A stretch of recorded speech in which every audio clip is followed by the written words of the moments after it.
Vi er kommet til nogle af de her anvendelser af det bestemte integrale, og den vigtigste anvendelse, som vi dog ikke skal vise her, det er jo den sætning, der hedder integralregningens hovedsætning, som udtaler, at hvis man har en kontinuert positiv funktion, f af x, som altså skal være større eller lig 0, det vil sige, at den må godt komme ned og ramme x-aksen, i et eller andet interval fra a til b, så er arealet mellem grafen for f af x og x-aksen i det her interval givet ved det bestemte integrale fra a til b af f af x dx. Og det er jo en stærk sætning, fordi at det giver mulighed for at regne arealer ud under krumme kurver. Og det har man jo ikke tidligere kunne. Der har man kunne regne arealer af forskellige polygoner, altså trekanter, firkanter, femkanter, fordi man kan dele op i kvadrater eller trekanter, og det har man formler for, men sådan nogle her krumme kurver, det har man ikke kunnet tidligere. Så det her, det er en meget, meget vigtig sætning. Så kunne man jo så spørge, jamen hvad hvis man har to funktioner, og som afgrænser et område? Det kunne være sådan der og sådan der. Det her kunne være f af x og g af x.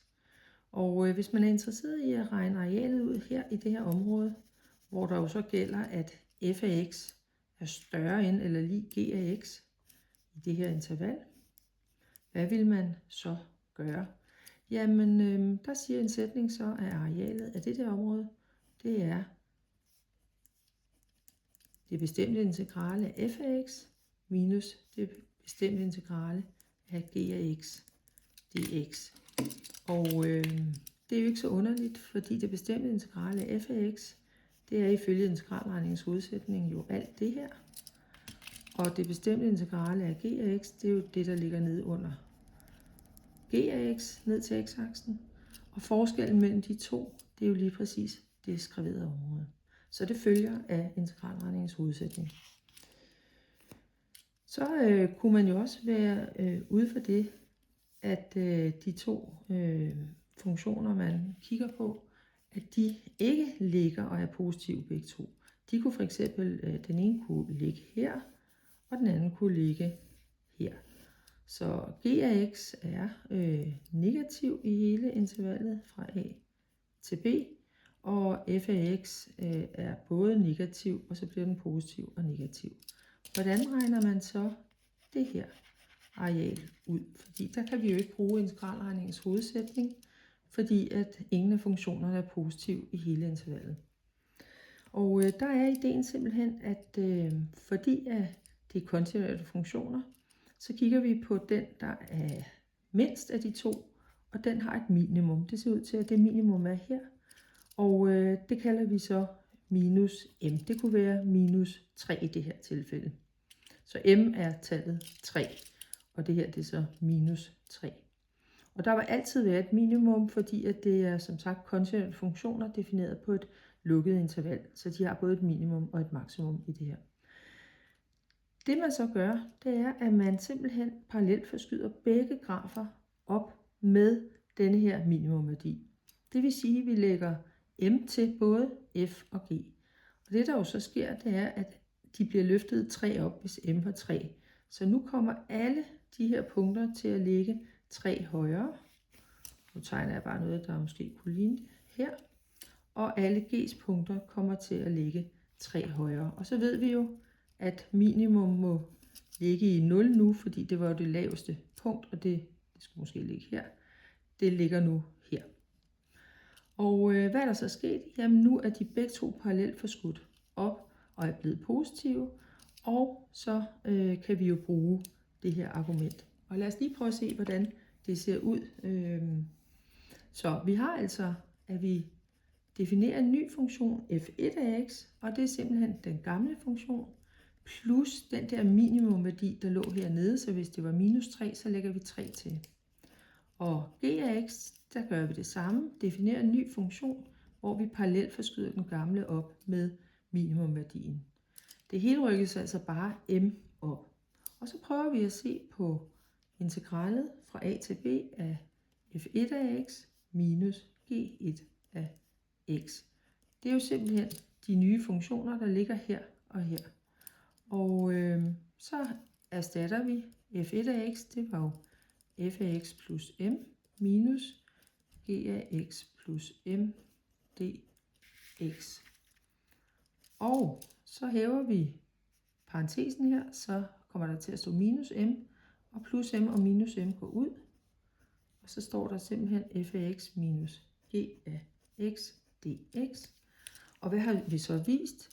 Jo, vi har vist, at hvis vi vil finde det her areal, som jo er det samme som det røde, det vil sige, at det var de her parallelforskudte grafer, vi fik gjort positive, jamen i virkeligheden behøver man ikke at lave det trick, fordi det viser sig, at det bestemte integrale af de parallelforskudte funktioner faktisk giver det bestemte integrale af de oprindelige funktioner. Så i praksis så gør man bare det, at man tager den øverste funktion minus den nederste funktion, altså tager det bestemte integrale, ligegyldigt hvordan de ligger, fordi den der parallelforskydning alligevel går ud. Og det leder os så faktisk hen til, at hvis funktionen var negativ, altså i hele intervallet, for eksempel sådan her, fra a til b, f af x, hvordan vil vi så finde arealet af det her område?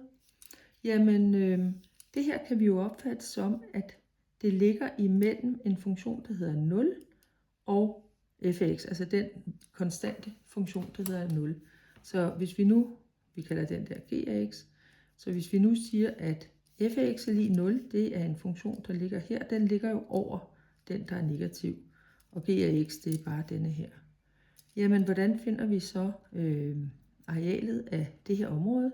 Jamen, vi bruger bare den øverste minus den nederste, så vi siger fra a til b, den øverste det er 0-funktionen minus den nederste, og det er jo altså simpelthen bare 0 minus g af x, det er minus g af x dx, og så kan vi trække fortegnet ud, og så får vi altså, at hvis vi skal regne arealet ud af noget, der ligger under x-aksen, op til x-aksen, så skal vi bare finde det bestemte integrale fra a til b, men vi skal huske at regulere med et minus, fordi så bliver arealet jo positivt.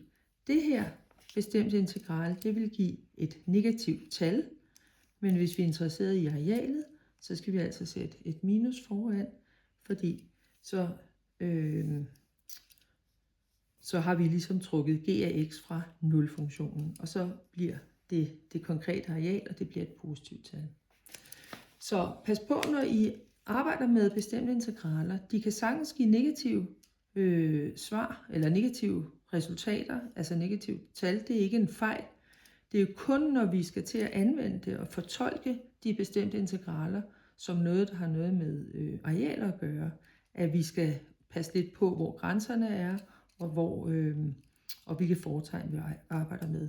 Men et integrale fra 2 til 8 af en eller anden funktion f af x dx kan sagtens give minus 14, og det er ikke en fejl. Det er ikke sådan, at man så skal sige, og det bliver 14. Det skal man ikke. Det er kun, når vi skal til at fortolke med arealer.